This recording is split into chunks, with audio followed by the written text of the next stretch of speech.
कृष्ण स्वागतं कृष्ण शरणागतं कृष्ण स्वागतं कृष्ण शरणागतं कृष्ण स्वागतं कृष्ण शरणागतं कृष्ण स्वागतं कृष्ण शरणागतं कृष्ण मधुरापुरी सदना मृदुवदना मधुसूदन इह स्वागतं कृष्ण शरणागतं कृष्ण मधुरापुरी सदना मृदुवदना मधुसूदन इह स्वागतं कृष्ण शरणागतं कृष्ण मधुरापुरी सदना मृदुवदना मधुसूदन इह स्वागतं कृष्ण शरणागतं कृष्ण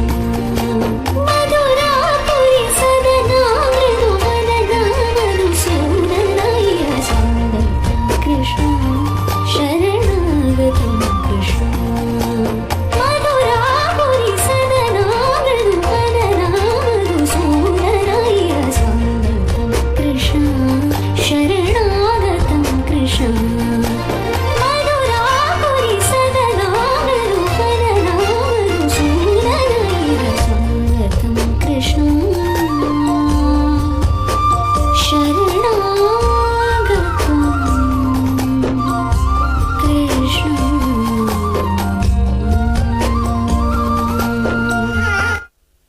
കാലങ്ങൾ കടന്നുപോയി. ഭഗവാൻ ശ്രീകൃഷ്ണൻ മഥുരാധിപനായി വാഴുന്ന കാലം. കുചേലനാണെങ്കിലോ ദാരിദ്ര്യത്തിന്റെ പടുകുഴിയിലും. ഭാര്യയുടെ നിർബന്ധവും ഭഗവാനെ കാണാനുള്ള മോഹവും കൊണ്ട് ദ്വാരകയിലേക്ക് പുറപ്പെട്ടു. പക്ഷേ ഭഗവാൻ കാഴ്ചവെക്കാനായി എൻ്റെ കയ്യിൽ ഒന്നുമില്ലല്ലോ. ഭർത്താവിൻ്റെ ആഗ്രഹപ്രകാരം ആ സ്വാതി അടുത്തുള്ള ഇല്ലങ്ങളിലെല്ലാം നടന്ന് 4 പിടി നെല്ല് കൊണ്ടുവന്ന് ഉരലിലിടിച്ച് അവിലുണ്ടാക്കി കിഴി കെട്ടി അദ്ദേഹത്തെ ഏൽപ്പിച്ചു. പുലർച്ചയ്ക്ക് തന്നെ എഴുന്നേറ്റ് കുചേലൻ യാത്ര ആരംഭിച്ചു.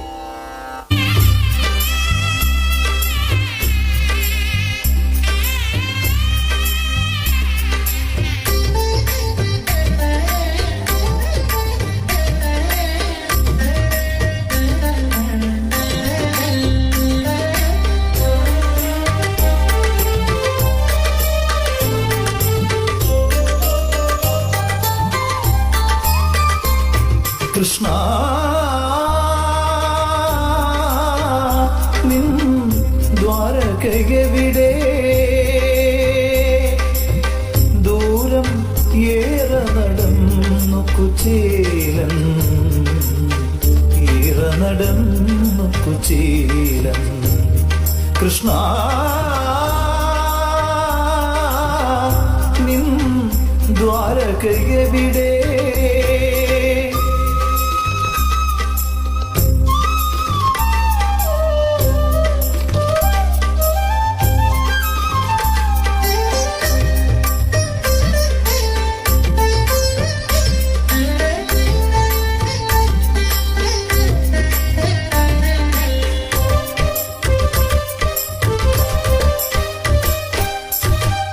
കാഴ്ച വെക്കാനി അവിൽ പൊതിയും കാലം കാത്തു സൂക്ഷിക്കുമീ ഓർമ്മകളും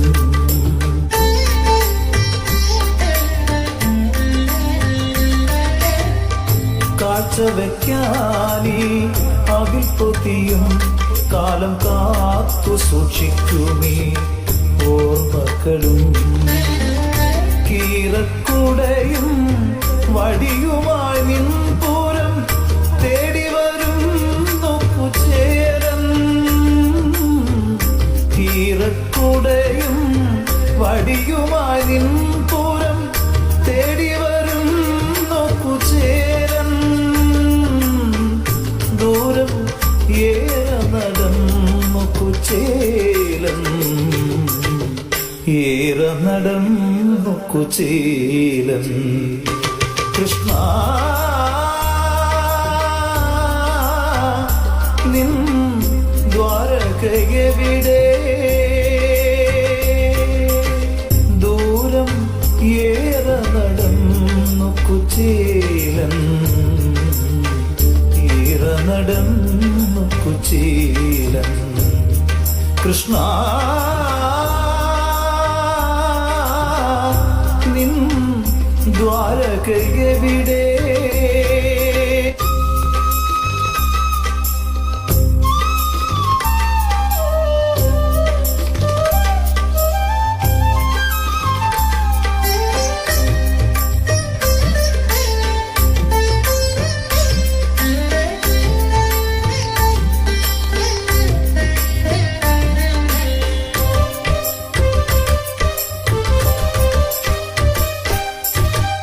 സോപാനഗാന തിരതഴുകും സ്വർണത്താമര പോല സിംഹാസനത്തിൽ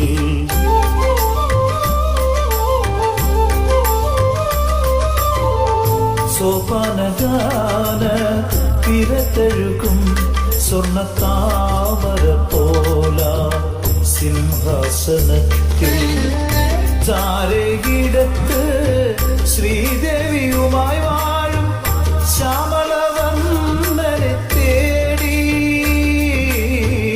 ചാരകിടത്ത് ശ്രീദേവിയുമായി വാഴും ശ്യാമളവന്ദനെ തേടി ദൂരം ഏറെ നടന്നു കുചേലൻ ഏറെ നടന്നു കുചേലൻ കൃഷ്ണ നിൻ ദ്വാരകയെവിടെ?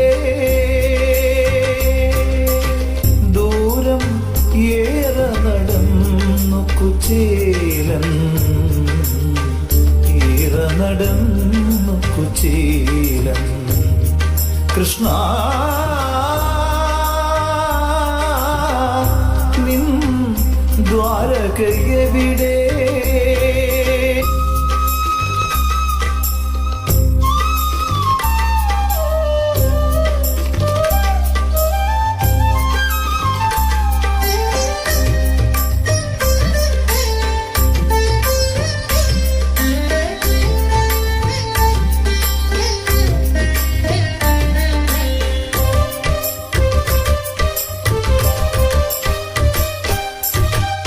കാരുണ്യമൂർത്തി തൻ കമ്രരൂപം ഒന്നു കാണുവാൻ കണ്ടൊന്ന് കൺകുളിർക്കാം.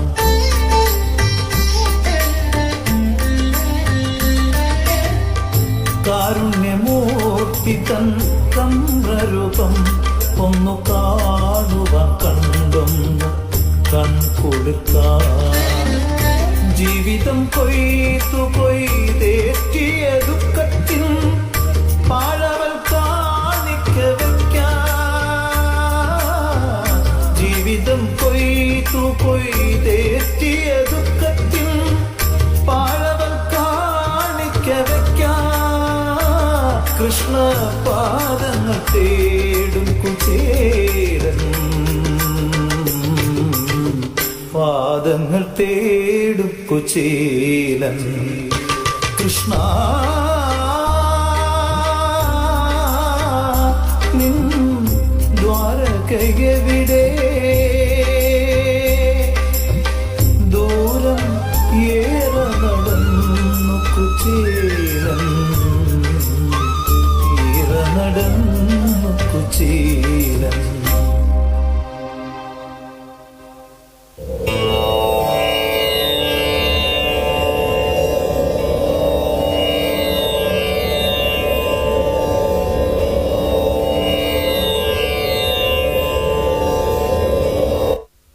കുശലങ്ങളും വിശേഷങ്ങളും പറയുകയും ചോദിക്കുകയുമല്ലാതെ താൻ വന്നത് എന്തിനാണെന്നുള്ളത് പോലും മറന്ന് ആ പാവം തിരികെ വീട്ടിലേക്ക് യാത്രയായി.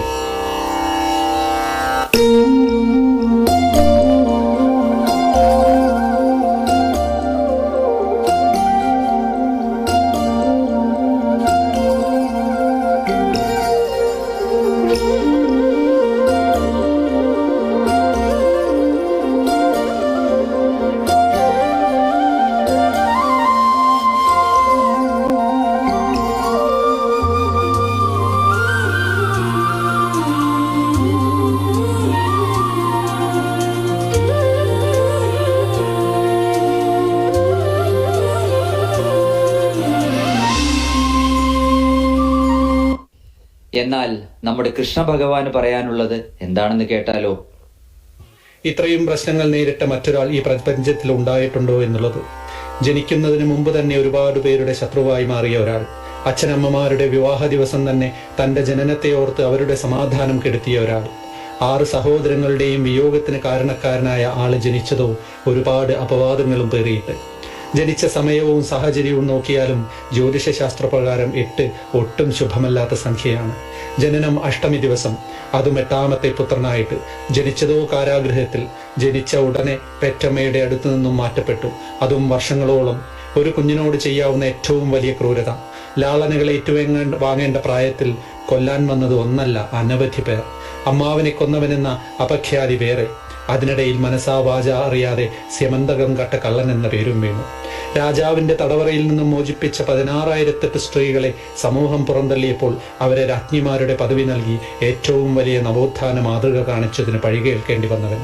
താൻ ജനിച്ച യാദവകുലം മുഴുവൻ തമ്മിൽ തല്ലി നശിക്കുന്നത് കാണേണ്ടി വന്നവൻ. ഇടയ്ക്ക് ദ്വാരകയിൽ പോയി ഒളിച്ചു താമസിക്കേണ്ടതായും വന്നു.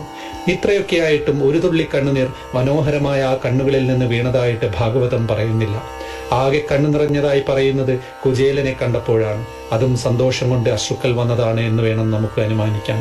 കരഞ്ഞില്ലെന്ന് മാത്രമല്ല, ഒരിക്കൽ പോലും നമ്മുടെ ഭാഷയിൽ പറഞ്ഞാൽ മൂഡ് ഓഫ് ആയതായും കൺഫ്യൂസ്ഡ് ആയതായും പറയുന്നില്ല.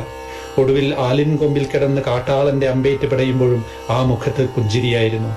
ഇത്രയും നെഗറ്റിവിറ്റികൾ, സമാനതകളില്ലാത്ത പ്രശ്നങ്ങളെയും പ്രതിസന്ധികളെയും ധീരതയോടെ പുഞ്ചിരിയോടെ നേരിട്ട് ആസ്വാദ്യകരമായ ജീവിതം നയിച്ച് ഇങ്ങനെ വേണം ജീവിക്കാൻ എന്ന് കാണിച്ചു തന്ന കണ്ണന്റെ മുൻപിൽ ഇതിന്റെ പകുതി പോലുമില്ലാത്ത നമ്മൾ ചെന്ന് നിന്ന് കരയുമ്പോൾ എന്തായിരിക്കും കണ്ണന്റെ മനസ്സിൽ തോന്നുന്ന വികാരം? എനിക്ക് തോന്നുന്നു ഉത്തരം ഇതാണ്. ആ വിഗ്രഹത്തിന് ചലനശേഷി ഉണ്ടായിരുന്നെങ്കിൽ ഇറങ്ങി വന്ന് നിങ്ങളെ സ്നേഹത്തോടെ ശാസിക്കുമായിരുന്നു. ഞാൻ ജീവിച്ചു കാണിച്ചു തന്നു. പോരാത്തതിന് സംസ്കൃതത്തിലും അത് മനസ്സിലാവാത്തവർക്ക് മലയാളത്തിലും എഴുതി വെച്ചിട്ടുണ്ട്. എന്നിട്ടും എന്താണ് ഇവിടെ നിന്ന് നിലവിളിക്കുന്നത്? അതുകൊണ്ട് തന്നെ നമുക്കും ജീവിക്കാം കണ്ണനെ പോലെ, പ്രശ്നങ്ങളിൽ തളരാതെ, പ്രതിസന്ധികളിൽ തളരാതെ, പുഞ്ചിരിയോടെ.